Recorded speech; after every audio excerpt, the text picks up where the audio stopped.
Bendito seja Deus, amém? Feliz sábado. Louvado seja o nome de Deus, obrigado pela mensagem musical, belíssima. Irmãos, hoje é motivo de alegria porque nós estamos aqui na casa do Senhor. E hoje o tema dessa manhã, nós vamos tratar o assunto a unidade e o triunfo da igreja. Como através da união podemos triunfar como povo de Deus. Hoje também, nós estamos comemorando o Dia do Pastor e das vocações ministeriais. Louvado seja Deus por esses homens que se entregam a Deus para servir através do ministério pastoral. Abra sua Bíblia no livro de Joel, no capítulo 2, no verso 15. Nós vamos orar e também já vamos aproveitar para orar pelo nosso pastor aqui da igreja, o pastor Valdécio, e os demais pastores que estão aí espalhados pelos 4 cantos da terra. Abra sua Bíblia então em Joel, capítulo 2, a partir do verso 15. Deixe aberto e nós vamos orar.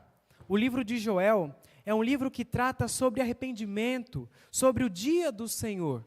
E aqui nós vamos ver Joel falando sobre isso, sobre o arrependimento, sobre a união. Abra sua Bíblia, Joel capítulo 2, verso 15 em diante. Se você encontrou, nós vamos orar pedindo a orientação do Espírito Santo. Amém? Oremos. Ó Deus, Criador do universo, o nosso Deus, louvado seja o teu nome, Senhor.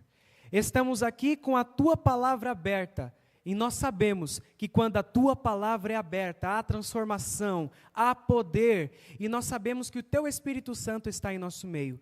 Por isso, Pai, pedimos que o Samuel saia de cena e que o teu santo e bom Espírito venha falar aos nossos corações, às nossas necessidades. Fale com a tua igreja, Senhor. Estamos abertos a ouvir a tua voz. Nós oramos com perdão dos nossos pecados e também já colocamos a vida do pastor Valdécio e a vida dos demais pastores que dedicam-se para o teu ministério. Nós colocamos esses homens nas tuas mãos também, em nome de Jesus. Amém. Amém. Então, se você encontrou o texto, vamos ler. E diz assim: tocai a trombeta em Sião, promulgai um santo jejum, proclamai uma assembleia solene. Congregai o povo, santificai a congregação. Ajuntai os anciãos, reuni os filhinhos e os que mamam. Sai o noivo da sua recâmara e a noiva do seu aposento. Chorem os sacerdotes, ministros do Senhor, entre o pórtico e o altar e orem. Poupa o teu povo ao Senhor, e não entregues a tua herança ao opróbrio, para que as nações façam escárnio dele. Porque hão de dizer entre os povos, onde está o seu Deus? Então o Senhor se mostrou zeloso da sua terra, compadeceu-se do seu povo, e respondendo lhe disse, eis que vos envio o cereal, o vinho e o óleo, e dele sereis fartos, e vos não entregarei mais ao opróbrio entre as nações. Apenas até aqui. Irmãos, quando nós lemos esse texto, nós vemos o profeta Joel dando 2 ênfases. A primeira ênfase está na união. Quando nós vemos aqui algumas palavras como santificai, congregai, ajuntai, congregação, assembleia, nós estamos vendo Deus dando uma ênfase na unidade. E a segunda ênfase está aqui no verso 19. Quando Deus ele fala que vai prover para seu povo o cereal, o vinho e o óleo. Nós já vamos entender isso um pouco mais à frente. Mas a segunda ênfase é a vitória final da igreja de Deus. A vitória final do remanescente nesse grande conflito. E também nós podemos aqui tirar 3 conclusões principais. A primeira conclusão nós vemos aqui no verso 15. Unidade. O primeiro chamado, irmãos, que Deus está nos fazendo nesse texto, é que nós devemos nos unir. É momento de união e não de divisão entre o povo de Deus. Esse é o primeiro chamado, nós vamos ver um por um. O segundo chamado está aqui no verso 17, quando diz assim, orem. Deus ele está chamando o seu povo para interceder pela igreja, para orar pela igreja, para amar a igreja e defender a igreja, e defender a causa do Evangelho. Irmãos, o último chamado está aqui no verso 18 e 19. Deus nos prometendo uma vitória. Esses símbolos que nós vemos, o cereal, vinho, óleo, nós vamos entender daqui a pouco, mas é uma certeza que Deus nos dá, que nós venceremos em Cristo Jesus. Vamos ver então o primeiro chamado, o chamado à unidade da igreja. Vamos ler novamente o verso 15 e 16. Tocai a trombeta em Sião, promulgai um santo jejum, proclamai uma assembleia solene, congregai o povo, santificai a congregação, reuni os filhinhos, juntai os anciãos, e os que mamam, sai o noivo da sua recâmara, e a noiva do seu aposento. O primeiro chamado, então, que Deus nos está fazendo é de união. Irmãos, eu sempre falo isso e volto a falar aqui novamente. Satanás sabe que lhe resta pouco tempo. O inimigo sabe que falta pouco tempo para Jesus voltar e para eu e você não estarmos mais nessa terra. Falta pouco tempo. Mas o que ele tem feito na nossa vida? Tem colocado o desânimo, tem colocado a desunião, o ressentimento no coração dos irmãos, mágoas, divisões. Nós sabemos, irmãos, que na unidade, na união nós temos poder, nós temos força para vencer. E o inimigo sabe que um dia, quando nós, como povo de Deus, estivermos unidos em um só propósito, nós venceremos e nós poderemos evangelizar toda essa região e todo o mundo. Mas como ele sabe que na união há vitória, ele quer causar divisões dentro do nosso povo. Divisões, irmãos. Eu já ouvi uma frase, tem até um hino do nosso novinário, que diz assim, que uma andorinha não faz verão, um instrumento apenas não é orquestra, uma pessoa só não é multidão, e um soldado não é exército. Não é verdade? Nós precisamos nos unir como povo de Deus. Irmãos, nós estamos em meio a uma guerra, a um grande conflito. Desde quando o inimigo tentou tomar o lugar de Deus, quis ser como Deus, a partir daquele momento foi declarada uma guerra. Estamos em uma guerra espiritual. E um soldado, ele não consegue lutar contra o exército. Precisa de um exército contra outro exército. Irmãos, essa guerra foi declarada. E nós também precisamos declarar guerra. Nós temos que declarar guerra contra o pecado, guerra contra Satanás, guerra contra o mundo dentro da igreja e dentro do nosso coração. Nós temos que declarar guerra contra as trevas, contra os poderes do mal, mas não contra os nossos irmãos, porque nós não lutamos contra sangue e carne, nós lutamos contra os poderes do mal. E nós precisamos nos unir. Nós temos que declarar guerra, irmãos. Por mais que nessa guerra, algumas vezes, possamos cair, possamos nos ferir, nós temos que nos lembrar que o general é Jesus Cristo. Ele está à frente dessa batalha, e com Ele nós somos mais que vencedores. Muitas vezes, o inimigo coloca na boca de outras pessoas, coloca no nosso pensamento, coloca no nosso coração, que eu e você não somos capazes, que não somos dignos de estar na presença de Deus, que somos muito pecadores. Realmente, irmãos, nós somos muito pecadores e somos indignos. Mas nós temos que declarar que nós somos mais que vencedores, porque o nosso general é Jesus Cristo. Realmente eu não sou digno de salvação, mas o Jesus que morreu por mim na cruz, me fez um salvo, fez você um salvo. Por isso nós precisamos nos unir. E por que nós devemos nos unir, irmãos?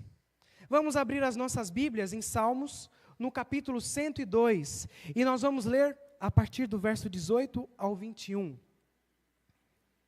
Enquanto vocês procuram, eu vou pedir licença, eu vou tomar uma água.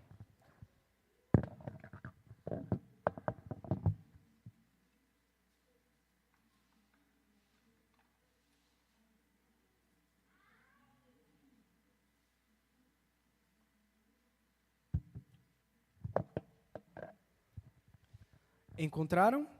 Salmo 102, a partir do verso 18, diz assim: Ficará isto registrado para a geração futura, E um povo que há de ser criado louvará ao Senhor, que o Senhor do seu santuário, desde os céus, baixou vistas à terra, para ouvir o gemido dos cativos e libertar os condenados à morte, a fim de que seja anunciado o nome do Senhor e o seu louvor em Jerusalém. Irmãos, por que então nós devemos nos unir como povo? Nos unir como irmãos em Cristo, como um verdadeiro corpo de Cristo. Aqui o salmista ele diz que um povo haveria de ser criado. Esse povo louvaria o nome do Senhor. Esse povo anunciaria o nome do Senhor. Porque Deus ele quer libertar os cativos, os oprimidos do pecado. E Deus ele fala que ele vai criar um povo, irmãos. Isso é uma profecia a respeito de cada um de nós. Que um povo seria criado. A segunda está lá em Daniel, no capítulo 8, no verso 12 ao 14. Daniel 8, do 12 ao 14. Como o tempo é curto, eu já vou lê-lo. Diz assim: o exército lhe foi entregue com um sacrifício diário por causa das transgressões, e deitou por terra a verdade, e o que fez prosperou. Depois houve um santo que falava e disse outro santo àquele que falava: até quando durará a visão do sacrifício diário e da transgressão assoladora? Visão na qual é entregue o santuário e o exército a fim de serem pisados? Ele me disse: até 2.300 tardes e manhãs, e o santuário será purificado. E Daniel 7,25 também diz assim: proferirá palavras contra o Altíssimo, magoará os santos do Altíssimo, cuidará em mudar os tempos e a lei, e os santos lhe serão entregues nas mãos por um tempo, 2 tempos e metade de um tempo. Um dia, irmãos, você já conhece essa história? Um homem americano, Guilherme Miller, um estudioso da Bíblia, membro da Igreja Batista, ele não era adventista. Ele estava estudando a Bíblia, estudando verso por verso. E ele não prosseguia seus estudos até que ele entendesse todos os versos que poderiam lhe causar algum tipo de dúvida. E um dia ele estava estudando e ele parou nesse verso de Daniel 8:12. E ele não entendeu. Ele não entendeu. E então inicia o movimento milerita. Isso ali por volta de 1830, até 1844. E eles entenderam essa profecia das 2.300 tardes e manhãs como sendo a volta de Jesus, os mileritas. Realmente a data estava certa, aqui a profecia se refere ao juízo investigativo, que nós adventistas cremos. Realmente a data estava correta, mas o evento não estava correto. Eles marcaram a volta de Jesus. Alguns dizem até que foram os adventistas que marcaram, mas isso é um equívoco. Não foram os adventistas. Então, irmãos, ele marca a data para 1844. Jesus voltou em 1844? Jesus não voltou em 1844, irmãos. E a partir desse grande desapontamento, nós vemos que saem 3 tipos de grupos religiosos ali. Não grupos religiosos, mas 3 tipos de pessoas. Aqueles que continuaram marcando datas para a volta de Jesus. Não, Jesus vai voltar em 1850, Jesus vai voltar em 1870, e foram marcando. O segundo grupo, aqueles que desanimaram da fé. Jesus não voltou? A Bíblia é uma mentira, vou abandonar a fé. Isso aconteceu. Mas surgiu um terceiro grupo de pessoas, irmãos. E esse povo continuou estudando a Bíblia, continuou confiando em Deus e continuou pedindo mais revelação da parte de Deus. E aí surge o movimento adventista do 7º dia, oficializado em 1863, a partir dessa profecia. E nós lemos ali em Daniel 7:25, que o inimigo de nossas almas, ele proferiria palavras contra o Altíssimo e cuidaria de mudar os tempos e a lei. Mas Deus ele criaria um povo que restauraria a verdade que foi pisada. Irmãos, durante a Idade Média, A Igreja Romana, não tenho medo de falar, a Igreja Católica Apostólica Romana, ela mudou o mandamento do sábado para o domingo. Existem documentos oficiais de que o sábado não foi mudado por Cristo, nem por Deus, mas foi mudado pela Igreja Romana. Isso aconteceu quando Constantino, o imperador, ele se mistura com os cristãos, o paganismo se mistura com o cristianismo, e então eles introduzem o domingo, que é o dia de adoração ao Deus Sol. Mas o dia de guarda sempre foi o sábado. Existem registros, irmãos, que até durante a Idade Média existiam pessoas que ainda guardavam o sábado, isso é recente. Também os apóstolos, existem registros bíblicos de que eles guardavam o sábado após a ressurreição de Jesus. E existem registros históricos de que muitos ainda guardavam o sábado. Muitos cristãos, gentios que se tornaram cristãos, judeus que se tornaram cristãos e guardavam o sábado.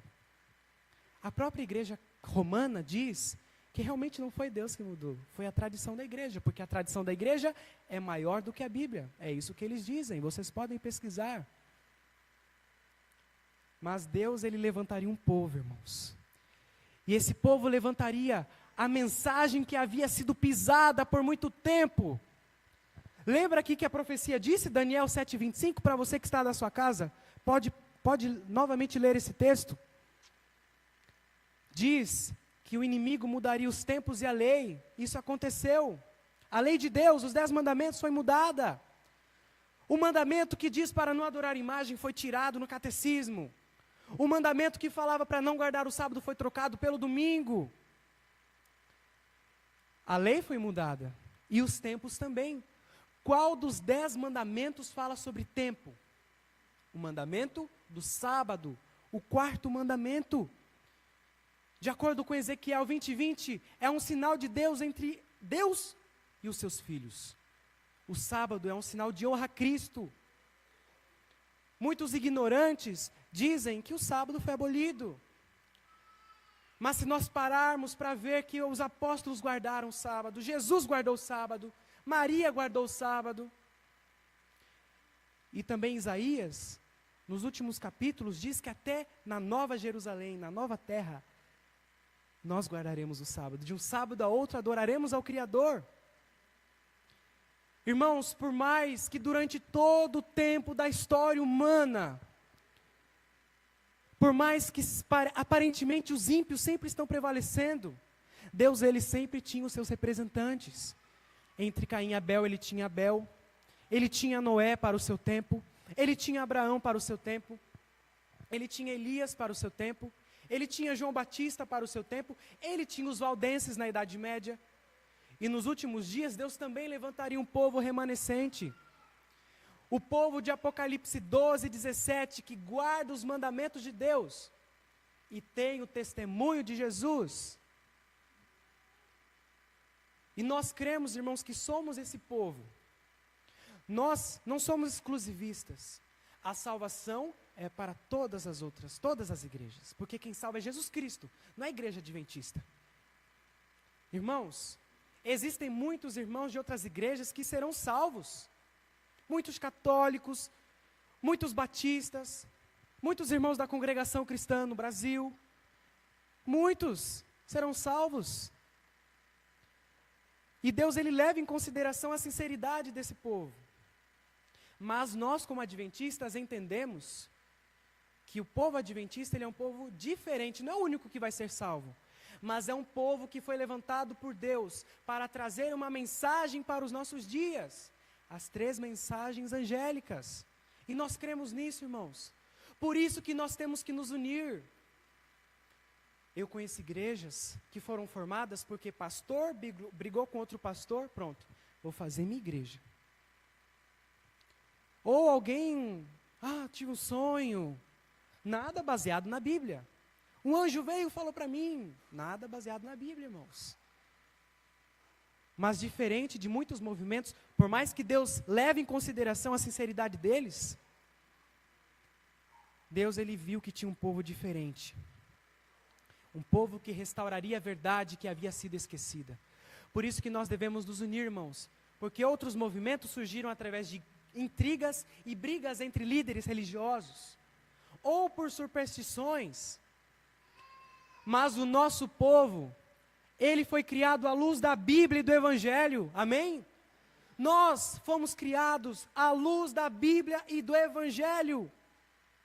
Nós estamos firmados na Bíblia. As pessoas condenam o dom profético de Ellen White, sem ao menos conhecer seus escritos. E Ellen White fala mais da Bíblia. Ela nunca fala dela mesma, ela sempre está falando de Cristo, da Bíblia. A mensagem principal de seus escritos é salvação em Cristo Jesus, como a cruz, sendo a forma de nós sermos salvos através do sacrifício de Cristo na cruz.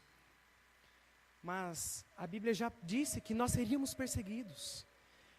Já disse que seríamos chamados de seita, e nós somos chamados de seita lá fora. É isso que é engraçado. Mas, irmãos, eu não conheço outro povo que tem suas doutrinas firmemente baseadas na Bíblia. E não apenas em um texto, mas em diversos textos. O sábado ele está relatado em mais de 250 textos na Bíblia. É muita coisa, irmãos. Eu quero ler um texto aqui com vocês. O Espírito de Profecia diz assim: sou instruída a dizer aos adventistas do sétimo dia em todo o mundo: Deus nos chamou como um povo para sermos-lhe particular tesouro. Ele designou que a sua igreja na terra esteja perfeitamente unida no espírito e conselho do Senhor dos exércitos até ao fim do tempo. Em um outro livro, a serva do Senhor diz assim: a obra de Deus na terra nunca poderá ser finalizada, enquanto os homens e mulheres que compõem a nossa igreja não cerrem fileiras e juntem seus esforços aos dos ministros e oficiais da igreja. O Senhor, Ele quer que nós estejamos perfeitamente unidos. Irmãos, o mundo lá fora já é contra a gente. Até alguns familiares é contra a gente. E se dentro daqui do povo de Deus ainda tem gente contra a gente, irmão contra irmão, adventista contra adventista, como nossa obra prosperará dessa forma? Nós temos que estar unidos. E Ellen White fala assim, que quando os membros da igreja se juntarem com os esforços do pastor, do ancião, do diácono e de outros demais líderes da igreja, quando nós nos tornarmos verdadeiros cooperadores de Deus, a obra de Deus poderá ser finalizada na terra.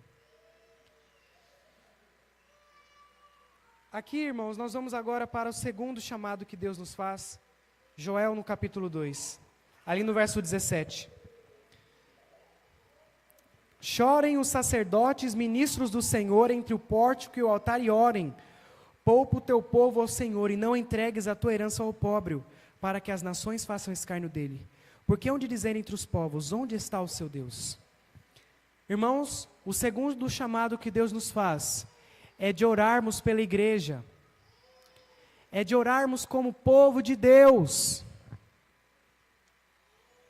Nós temos que amar os nossos irmãos. Temos que amar a nossa igreja. Nós falamos, eu sou igreja, irmãos. Igreja é um conjunto de pessoas. Não é o templo, realmente o templo somos nós. Mas o corpo de Cristo, ele é composto por diversas pessoas, com diversos dons, com diversos talentos.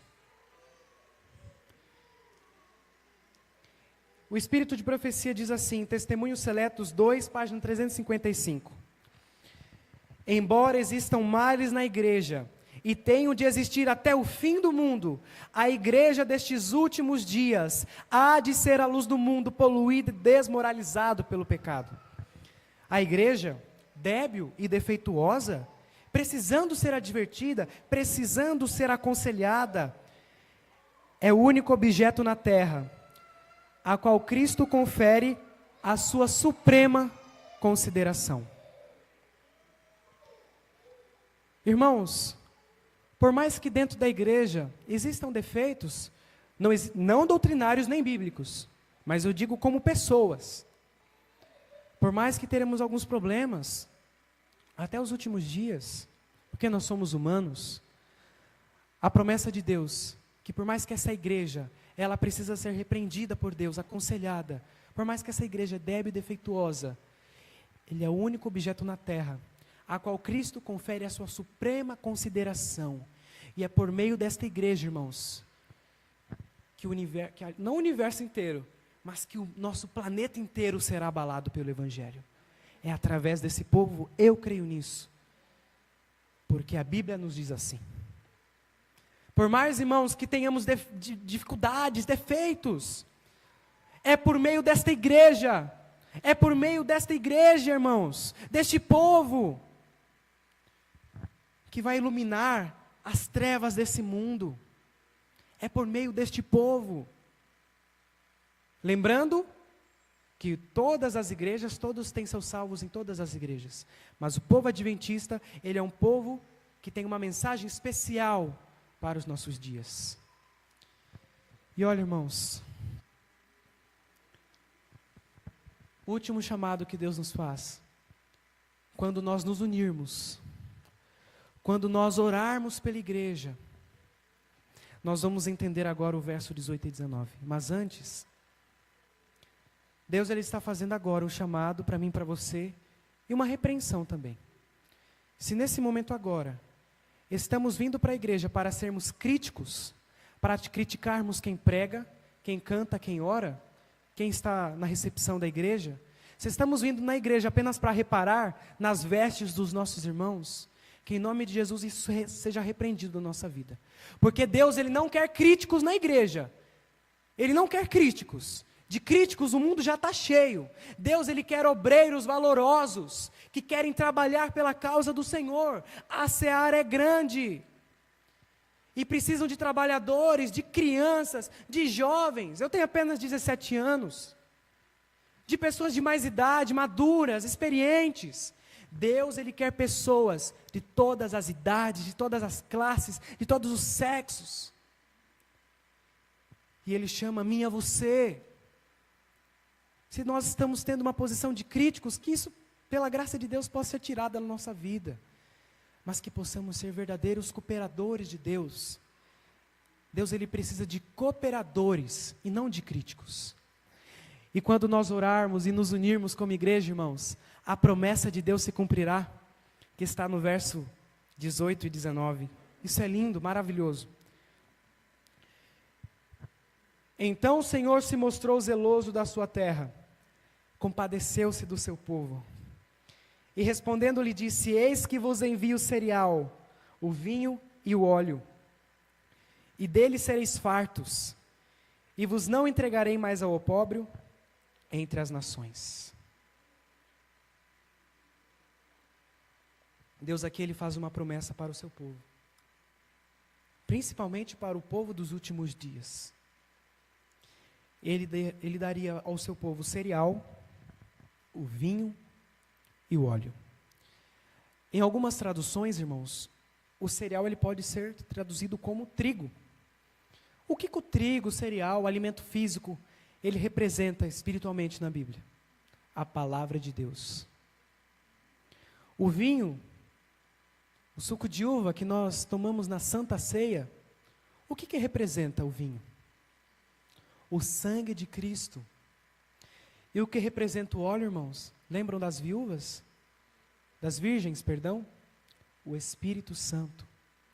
Deus ele prometeu a sua palavra, a purificação através do sangue de Cristo, e Ele prometeu o Espírito Santo para nós. Irmãos, Deus Ele nos deu esses 3 elementos, que eram elementos básicos e principais ali também no povo de Israel. O cereal era muito comum, o vinho era algo muito comum, e o óleo era algo muito comum também para o povo judeu, para os israelitas. Espiritualmente, irmãos, Deus Ele nos fala que nós precisamos nos alimentar do cereal que é a palavra de Deus. Irmãos, eu sempre falo isso e torno a repetir. Se eu e você não comemos o nosso arroz e o feijão básico, se eu e você não nos alimentarmos diariamente da palavra de Deus, morreremos, assim como pela falta do alimento físico. Estaremos desnutridos espiritualmente. E a desnutrição leva à morte. Assim como a desnutrição física leva à morte, a desnutrição espiritual também leva à morte. Mas a morte física, irmãos, ainda nós cremos na ressurreição. E a morte espiritual? Ela leva à morte eterna. E nós temos que vigiar nesse ponto. Nós precisamos nos alimentar da palavra de Deus diariamente. Precisamos diariamente estudar a lição da escola sabatina. Precisamos diariamente ler o testemunho do Espírito de profecia. Diariamente nós precisamos louvar a Deus através dos hinos. Diariamente nós precisamos fazer o culto familiar nas nossas casas, se possível pela manhã e pela tarde. Irmãos queridos, se nós não nos alimentarmos da palavra de Deus, nós vamos morrer. Nós vamos morrer. Muitas vezes já estamos até mortos, viu? O morto, ele sabe de alguma coisa? O morto, ele sabe que ele está morto? Pela Bíblia, não. O morto, ele enxerga, ele vê, ele fala, ele ouve, ele pode andar, não pode. Às vezes já estamos mortos espiritualmente, mas o morto, ele não sabe que está morto. Mas até os mortos, no dia da ressurreição, eles ouvirão a voz de Cristo, nesse caso. E a voz de Deus hoje está falando para você também, que pode já estar morto espiritualmente. Levante-se dentre os mortos. Levante-se dentre os mortos espirituais. Se alimente da palavra de Deus. E aqueles que estão em pé, cuidem para que não caiam. Que possamos continuar nos alimentando, irmãos. Deus também fala do vinho, é o sangue de Cristo. O sangue de Cristo, ele é vida para a vida. A Bíblia diz que o sangue é vida. E o sangue de Cristo, ele é vida, irmãos. E nós precisamos dessa vida. Porque vida em nós mesmos nós não temos. Muito menos a vida eterna. E diariamente nós precisamos nos purificar com o sangue de Cristo. Nos lavar no sangue de Cristo. Nos purificar dos nossos pecados. Porque nós somos maus. Até o último dia da história dessa terra continuaremos pecadores. Mas pecadores que foram redimidos e justificados pela fé e salvos pela graça. Irmãos, nós precisamos nos purificar no sangue de Jesus. Quando nós nos unirmos e orarmos, receberemos essas bênçãos. Quando nos alimentarmos também da palavra, e quando diariamente nos purificarmos com o sangue de Cristo, nós receberemos o terceiro alimento prometido por Deus, o óleo, que representa o Espírito Santo. Quando estudarmos a palavra, meditarmos na palavra de Deus, quando diariamente nos achegarmos aos pés de Cristo, confessando, reconhecendo e pedindo perdão dos nossos pecados, irmãos, nós receberemos o óleo na nossa vida. Nós receberemos o poder do Espírito Santo na nossa vida. Ou tem aqui alguém que não quer receber o Espírito Santo? Ou tem alguém aqui que está brincando de ser cristão e adventista? Sem o Espírito Santo, nós não teremos poder. Irmãos, e é o Espírito Santo que nos convence do pecado, do juízo, da injustiça, que nos convence que somos maus. É o Espírito Santo que escreve os 10 mandamentos no nosso coração, nas tábuas do nosso coração. Se o Espírito Santo não influenciar na nossa vida, irmãos, nós não vamos reconhecer que somos pecadores. E se nós não reconhecermos, se nós acharmos que não precisamos de um Salvador, o sacrifício de Jesus vai ser em vão na nossa vida? Que o sacrifício de Cristo não seja em vão na nossa vida, irmãos. Mas que aquele sangue derramado na cruz tenha valor para salvar a mim e a você. E ele tem o valor, ele tem esse poder. Basta que eu e você aceitemos. E já estamos concluindo. Eu trouxe mais 2 textos. Evangelismo, página 701, diz assim: a descida do Espírito Santo sobre a igreja é olhada como estando no futuro. É, porém, um privilégio da igreja tê-la agora. Buscai-a, orai por ela, crede nela. Precisamos tê-la e o céu espera para nos conceder. Amém? Nós temos uma visão. O Espírito Santo foi derramado no Pentecostes, será derramado na chuva serôdia. Mas, irmãos, diariamente, nós podemos receber o batismo do Espírito Santo. Com certeza, na chuva serôdia, esse batismo será muito abundante, abrangente. Porque naquele momento, o joio não estará mais no meio do povo de Deus.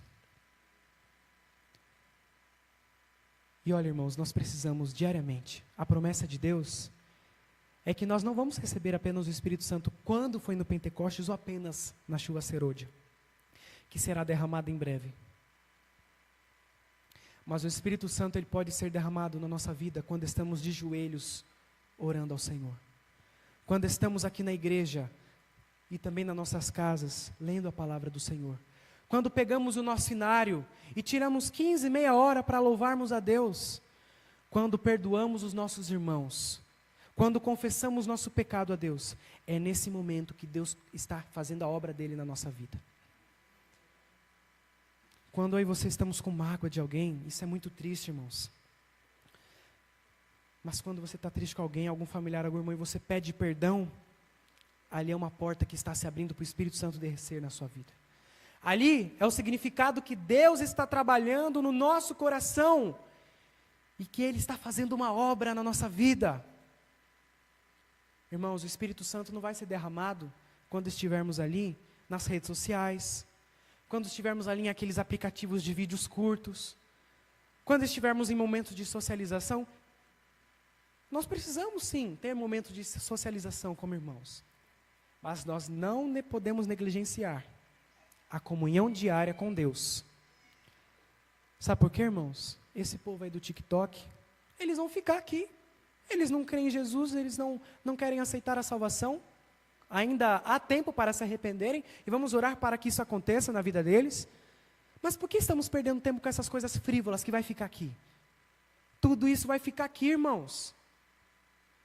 Nós queremos nos habituar com costumes do mundo, queremos trazer coisas do mundo para dentro da igreja, tudo isso vai ficar. Queremos nos socializar, participar dessas festas mundanas, sendo que esse povo, nem crente em Cristo são. Irmãos, nós temos que vigiar, porque estamos perto da meia-noite da hora profética.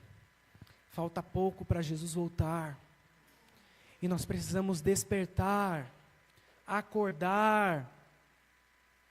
Como o Senhor encontrará a mim e a você quando Ele voltar? Ele nos encontrará em constante oração, em constante estudo da Bíblia, ou Ele nos encontrará no TikTok, ou Ele nos encontrará no Instagram, ou quem sabe nos encontrará nas festas que tem por aí?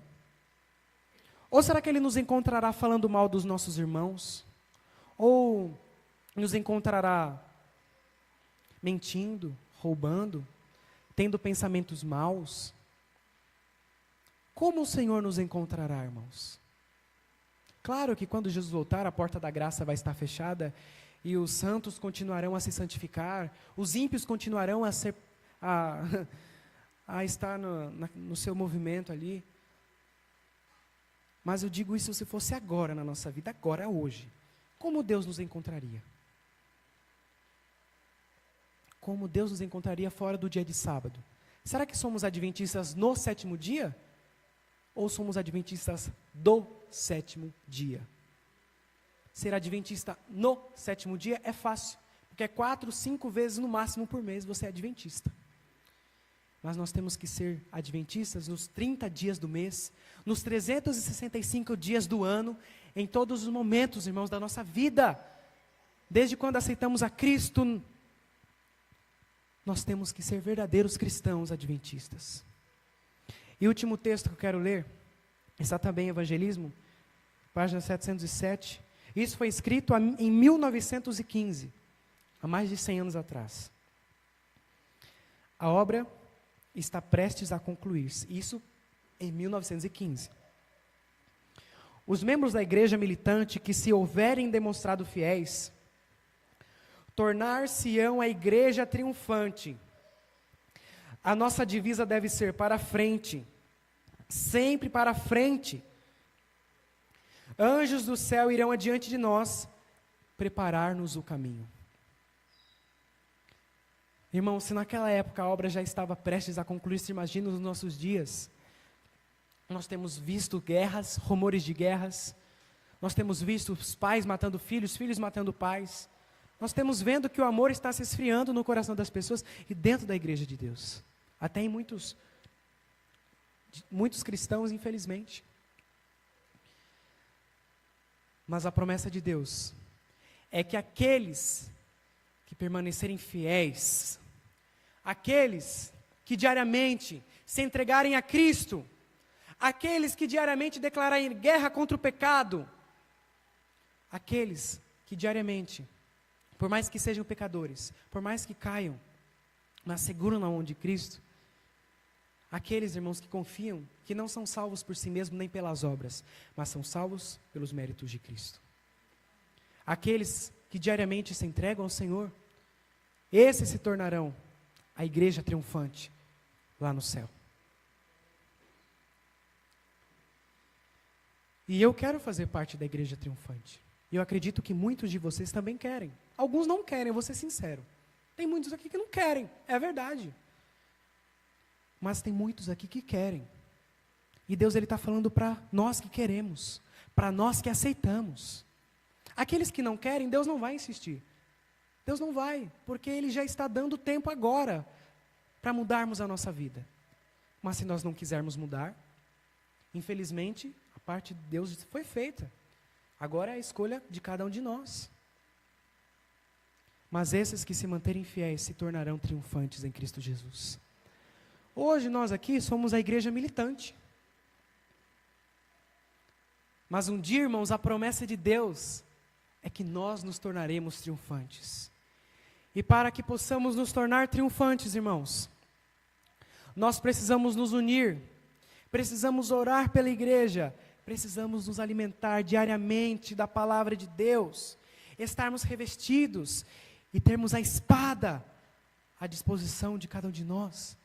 Nós precisamos também nos purificar com o sangue de Cristo. E assim, irmãos, nós receberemos o Espírito Santo na nossa vida. E quando recebemos o Espírito Santo, eu termino lendo o verso 28 de Joel 2, que diz assim: e acontecerá depois depois do quê? Depois disso tudo que eu falei. Derramarei o meu Espírito sobre toda a carne. Vossos filhos e vossas filhas profetizarão. Os vossos velhos sonharão, e os vossos jovens terão visões. Até sobre os servos e sobre as servas derramarei o meu Espírito naqueles dias. Esta é a promessa de Deus, irmãos. Amém? Eu não ouvi um amém? Parece que ninguém aqui quer receber essa promessa. Irmãos, acontecerá depois, diz o texto, que Deus derramará o Espírito Santo sobre toda a carne. Essa é a promessa de Deus. E quando recebemos o Espírito Santo, teremos poder para pregar o Evangelho eterno. Teremos poder para anunciar que o dia do Senhor está próximo e que o reino da glória será estabelecido. Se esse é o seu desejo, irmãos, de diariamente se alimentar, se purificar, receber o Espírito Santo, nós vamos cantar o hino. Ao cantarmos o hino, que você pense, reflita e se entregue a Deus. Fale: Senhor, eu sou pecador, eu sou muito falho, mas eu sei que no Teu sangue eu sou vencedor. Eu sei que no Teu sangue eu posso ser salvo. Ore a Deus. Vamos ficar em pé. E vamos louvar esse hino com toda alegria. Hino 219.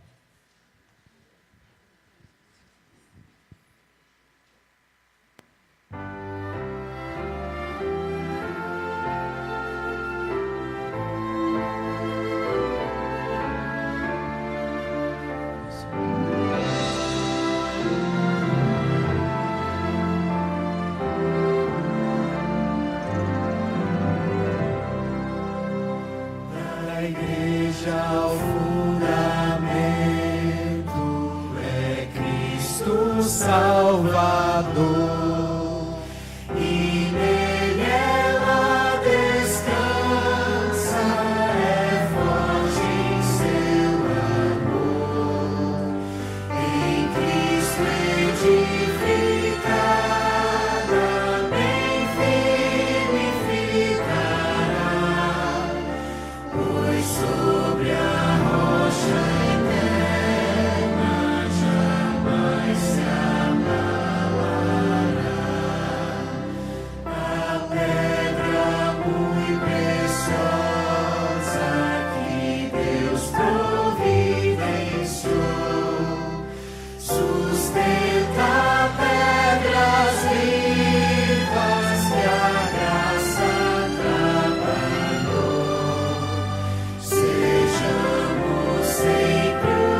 promessa. Eu quero cantar o terceiro estrofe sem o playback, apenas a capela. Se vocês puderem me ajudar, irmãs. Apenas a terceira estrofe. Lembre-se, irmãos, que em meio às duras lutas que nós passamos nessa terra, a promessa de Deus se cumprirá em nossas vidas, e a igreja um dia repousará e estará com Cristo por toda a eternidade. Vamos cantar a terceira estrofe e daqui a pouco nós vamos orar. Em meio às duras lutas que deve confrontar, espera já em Cristo um dia triunfar, pois a visão gloriosa enfim se cumprirá, e a igreja vitoriosa em paz repousará. Louvado seja Deus. Como é bom ouvirmos as vozes completamente humanas e dos anjos. Louvado seja Deus. Vamos orar. Eterno Deus, bondoso Pai, louvado seja o teu nome, Senhor, porque o Senhor é santo, santo, santo. Pai, aqui está uma pequena parte do teu povo, aquele, Senhor, que guarda os mandamentos de Deus e tem o testemunho de Jesus.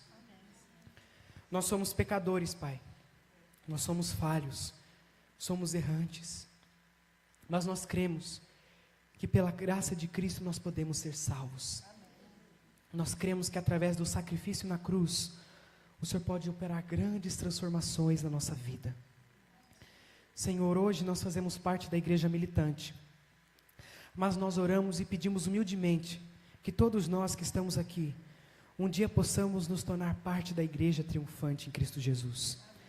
Assim como nós cantamos, Pai, que em meio às duras lutas que havemos de enfrentar, que possamos crer que um dia a tua promessa se cumprirá, e a igreja, Senhor, será vitoriosa, o povo de Deus será vitorioso, o povo que está espalhado em todas as igrejas, e o povo que tem uma mensagem especial também.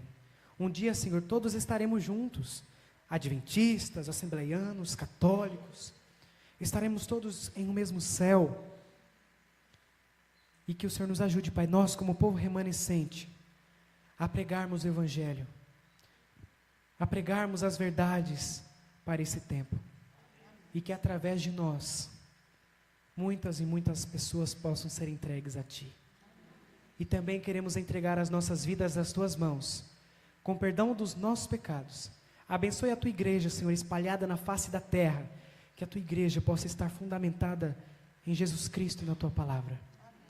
Que nada, Senhor, venha abalar a Tua igreja. Por mais que a igreja pareça cair, a Tua promessa é que ela não cairá, mas permanecerá inabalável pelos Teus méritos. Pedimos perdão pelos nossos pecados, mais uma vez. Oramos em nome de Jesus. Amém. Amém. Que você tenha um excelente sábado na presença de Deus, e que tudo isso possa ser uma realidade nas nossas vidas. Amém. Que Deus abençoe a mim e a você.